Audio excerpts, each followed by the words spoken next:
So my first impressions on the Speedmaster 85mm f1.2 is that it's really good in low light. Obviously with that really wide aperture, it's going to let in a lot of light.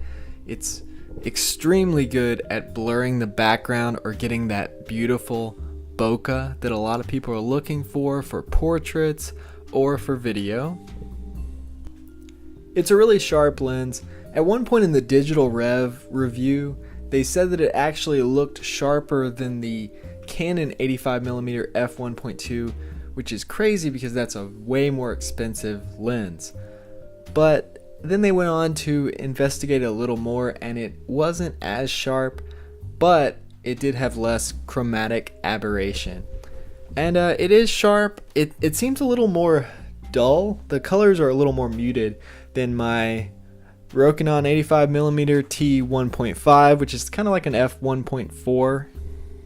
But that's really easy to fix in post if you're in Lightroom or Photoshop.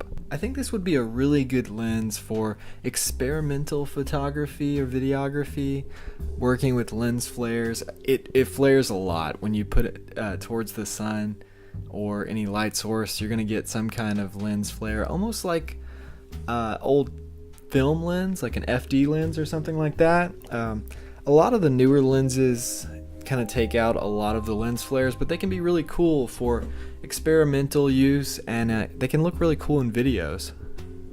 This lens is really good on a tripod. It's really bad in my hands because my hands are very shaky. And at 85mm, it's pretty much a telephoto lens, and it's really shaky. You know, there's no optical stabilization in this. You know, there's not even any autofocus. It's all manual. So it's really shaky in my hands. I would have to have it on a tripod.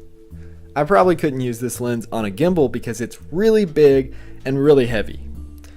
It's all metal and glass, and I'm terrified that I'm going to drop it and it's going to shatter everywhere. I had a 55mm f1.2 from Canon. It was an FD lens and it was really heavy. It was glass and metal, and I dropped it and it just shattered. That was a really good lens too. It was f1.2. It was a beautiful lens for video.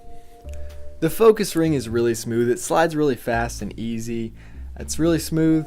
The aperture ring is really hard to move, which might be good because it's not going to slip out of place while you're using the lens. The build quality is great. It comes with a little carrying case with a little strap that's kind of cool. And yeah, there's nothing really bad to say about this lens. You know, obviously it doesn't have any autofocus or optical stabilization, so it's not really good for handheld use. For my shaky hands, it might be good for you. You might have stable hands. This is all my opinion, guys. I don't work for this company. I just tried the lens out. I'll have a more in-depth review on this lens when I get to use it a little more. If this was helpful at all, let me know by liking the video. If you have any questions, just write them down in the comments below. I've got links to some of my other videos on the side, then I've got a button to subscribe to the channel. Thanks for watching.